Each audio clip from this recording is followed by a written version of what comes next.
सुर्खियों में।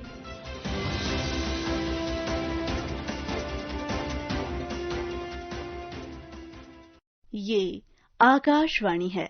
प्रस्तुत है कार्यक्रम सुर्खियों में। इसके अंतर्गत सुनिए जीएसटी संग्रह में वृद्धि, आर्थिक मजबूती का संकेत पर चर्चा। इसमें भाग ले रहे हैं आर्थिक विश्लेषक शुभमोय भट्टाचार्य जी। कार्यक्रम का संचालन कर रहे हैं सुबोध मिश्रा। भारत में अक्टूबर 2025 में जीएसटी संग्रह बढ़कर 1,96,000 करोड़ रुपए पर पहुंच गया, जो पिछले साल की समान अवधि से करीब 4.6% ज्यादा है। ये बढ़ोतरी ऐसे समय में हुई जब सितंबर से जीएसटी दरों में कटौती लागू थी। सरकार का नया 2 टियर ढांचा 5% और 18% की दरों वाला अब 375 से ज्यादा वस्तुओं को कवर करता है। दरें घटने के बावजूद राजस्व में यह बढ़ोतरी खपत, अनुपालन और आर्थिक गतिविधि के लिए सकारात्मक संकेत है। इस पर चर्चा के लिए आज हमारे साथ हैं आर्थिक विश्लेषक शुभमय भट्टाचार्य जी। शुभमय, आकाशवाणी में आपका स्वागत है। नमस्कार। शुभमय, सबसे पहले तो आप हमारे श्रोताओं को ये बताएं कि दरों में कटौती के बाद भी जीएसटी संग्रह ऊंचा रहने के पीछे कौन से कारक हो सकते हैं? मेन जो चीजें बनता है वो ये है कि हम जब ये मान के चलते हैं, राजस्व का जो धारा होता है उसकी एक बड़ी विशेषता ये है कि दरों में कटौती से आमदनी कम नहीं होती है, बल्कि आमदनी बढ़ जाती है। अर्थनीति का एक विशेष बिंदु है और ये चीज बहुत बड़ी अर्थशास्त्री सरकारों को जब अपना सुझाव देते हैं तो इस पर खास अमल करने के लिए कहते हैं कि अगर सरकार टैक्स रेट्स को कम रखते हैं तो सरकारी खजाने में पैसा कम आने के बजाय सरकारी खजाने में आमदनी ज्यादा हो जाती है। वजह यह है कि एक लोगों को, खासकर जो उन लोग हैं जो टैक्स के रेट के ज्यादा होने की वजह से अपने बही खाता में कुछ कुछ कहीं ऊपर नीचे का अंक लगा रहे थे, उनको वो कोशिश करना बेकार लगता है कि भाई जब रेट ही इतना कम है तो उस पर ये तनाव, ये टेंशन लेने का क्या वजह है। एक तो वो। दूसरी बात है कि लोगों के पास, खासकर इस बारी जब जीएसटी में, खासकर जब वित्त मंत्री निर्मला सीतारमण जी ने जब रेट कट्स की घोषणा किए थे, उन्होंने काफी जोर शब्दों से बताया था कि हम रेट कट्स इसलिए कर रहे हैं ताकि लोगों को ज्यादा चीजें खरीदने में कोई हिचक ना हो, यानी कि लोगों की जो जरूरत की जो खरीदारी है उसकी खरीदारी में तेजी आए, उछाल आए। तो पहले के रेट्स जैसे 5%, 8%, 12%, 18%, 24%, इन सब को हटाकर सिर्फ 5% और 12 और 18% का जो रेट रखा गया, जो बहुत ही ज्यादातर गुड्स के लिए 5% का रेट हो गया, तो इससे हर जगह पे चीजों के दाम में, हर तरह के घरेलू सामान हो या दूसरे सामान हो, उनके दाम में घटौती आई और इससे निश्चित ही लोगों को जो जरूरत की खरीदारी है, मैं लक्जरी की बात नहीं कर रहा हूं, जरूरत की खरीदारी में लोगों को ज्यादा सुकून मिला, ज्यादा कंफर्ट मिला कि हाँ भाई हम खरीद सकते हैं और हमको जितनी जरूरत है वो खरीद सकते हैं। तो अपने आप ही ये चीज पूरा कलेक्शन को बढ़ा दिया कि जो रेट कट की वजह से जो कमी थी उसको क्रॉस ओवर करके जो ज्यादा कंजम्पशन हुआ उसने जोर पकड़ लिया। ये मौसम त्योहारों का भी था, तो त्योहारों के मौसम में घरेलू बिक्री ने इस कुल कर संग्रह को किस तरह प्रभावित किया होगा? सर, अभी हम अगर देखें, ये जो डेटा आया है ये अक्टूबर महीने का है। सितंबर में 10 दिन और अक्टूबर का पूरा 30 दिन।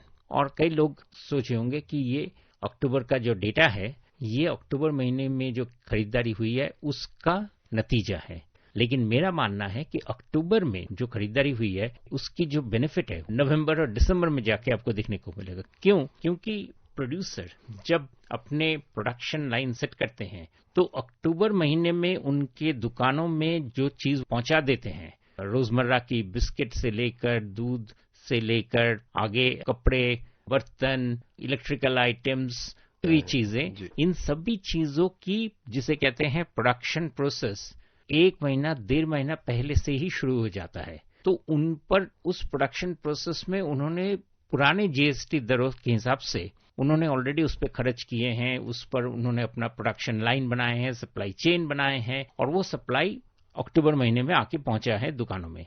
तो उसमें निश्चित ही जो मैक्सिमम रिटेल प्राइस था उस चेंजेस किए हैं, लेकिन मैक्सिमम रिटेल प्राइस में भी आप देखेंगे नवंबर दिसंबर में कि जो डेटा आएगा उसमें आप और ज्यादा फर्क नजर आएगा, और भी ज्यादा उसमें कच्चे माल का जो इफेक्ट है, जो कम प्राइस में वो खरीद रहे हैं अक्टूबर में, और उसका जो इफेक्ट है जो अभी फिलहाल इस जीएसटी संख्या में 1.96 ट्रिलियन के फिगर में आता ही नहीं है, वो उस वक्त उसमें झलकी देखने को मिलेगी। वो तो काफी बड़ा रेट जंप का जो इफेक्ट है, फिर तो फिलहाल इनिशियल एडजस्टमेंट्स के तौर से जितने इफेक्ट थे वो उसका नजरिया हमें देखने को मिला है।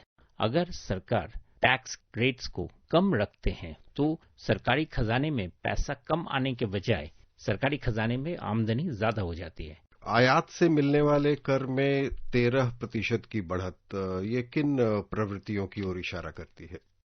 कच्चे माल का जो स्रोत है इकोनॉमी में आने का, उनकी प्रावधान अक्टूबर महीने में जो चीजें बाजार में आएंगी उनके लिए प्रावधान कंपनियां अगस्त में, यहां तक कि कभी कभी जुलाई वगैरह में भी कर चुके हैं। इसलिए उन चीजों की जो इजाफा हुआ है, उसकी जो एक्स्ट्रा एडिशन इंपोर्ट्स की जो होगी, और उसके वजह से जो जीएसटी में जिसे हम कहते हैं इंटरस्टेट जीएसटी, आईजीएसटी वाला जो रेट है, उसका जो संख्या है उस पर इम्पैक्ट हमें अभी फिलहाल बाद में दिखेगा, और वो काफी ज्यादा होगा क्योंकि बहुत सारी कंपनियां इस नतीजे पर भी पहुंचे हैं, और बहुत सारे मीडिया में वो खबरें भी आई हैं, बाकी सारे अखबारों में, कि कंपनियां डिमांड की इस अचानक जो छलांग था उसको कई जगह पे प्रोडक्शन का वो स्रोत को वो संभल ही नहीं पाए, और कई जगह सेंटर्स में प्रोडक्शन सप्लाई की शॉर्टेज दिख गई।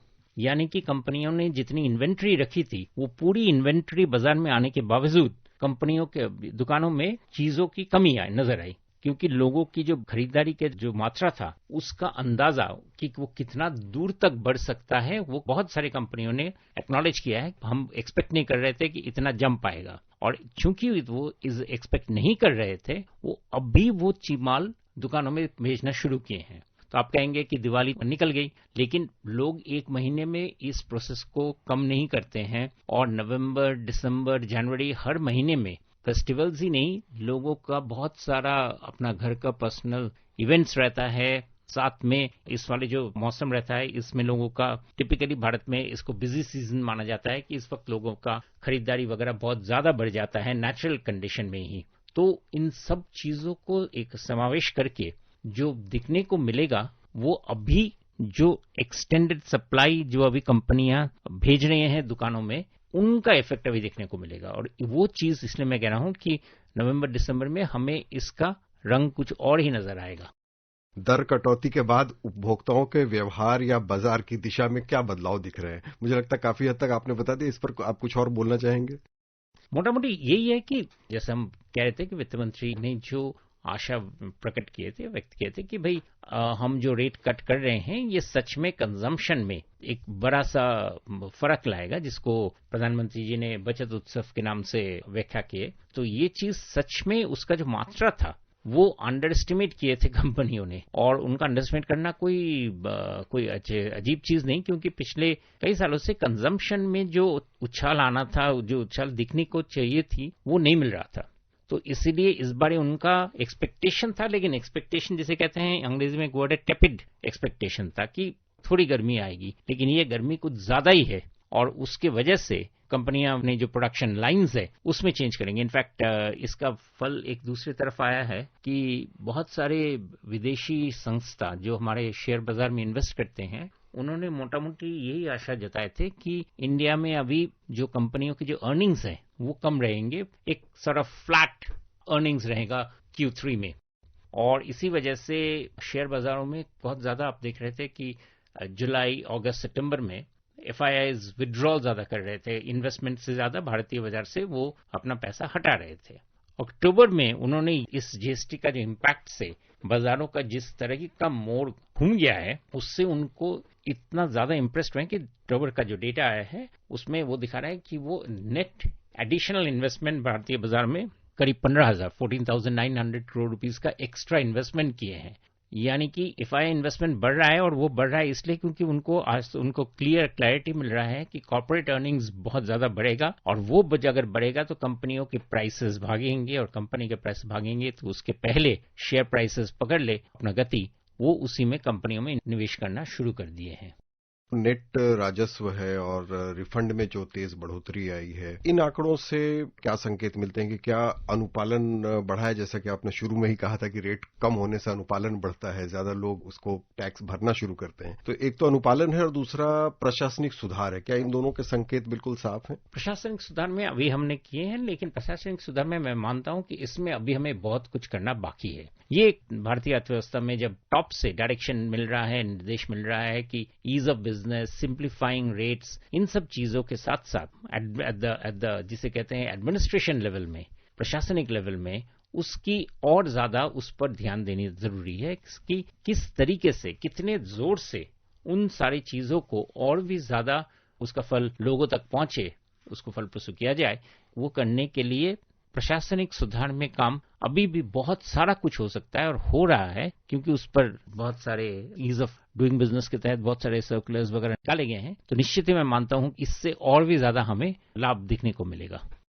और जैसा आपने सबसे पहले ही कहा था कि कम दर से ज्यादा अनुपालन होगा, पर हम बार बार बात कर रहे हैं। तो अगर हम पॉलिसी के लिहाज से देखें तो क्या कम दर और उसकी वजह से जो उच्च अनुपालन है, ज्यादा अनुपालन हो रहा है, ज्यादा लोग टैक्स दे रहे हैं, ये मॉडल क्या लंबी अवधि में हमारे रेवेन्यू के लिए स्थिरता कायम करने के लिए कारगर हो सकता है?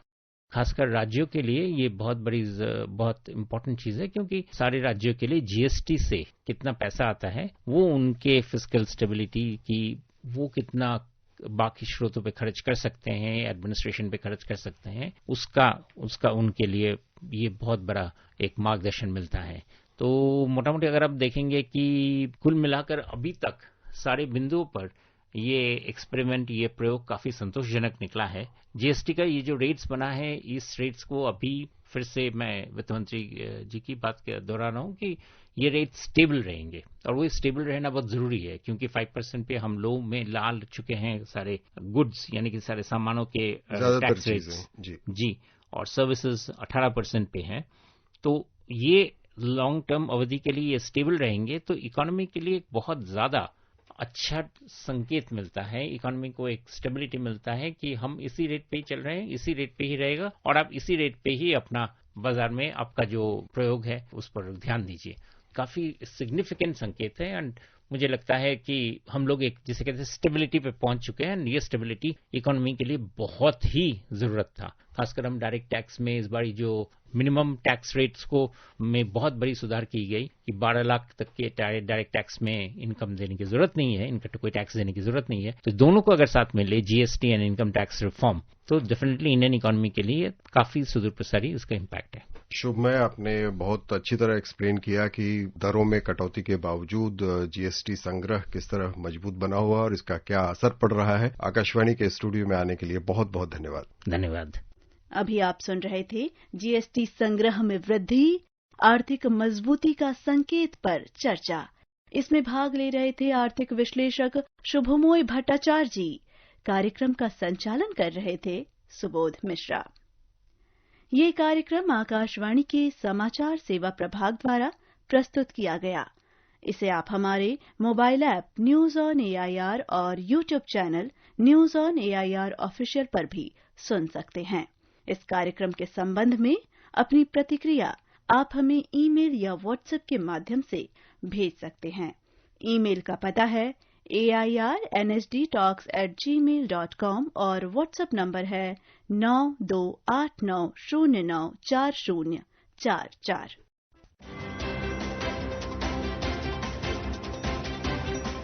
सुर्खियों में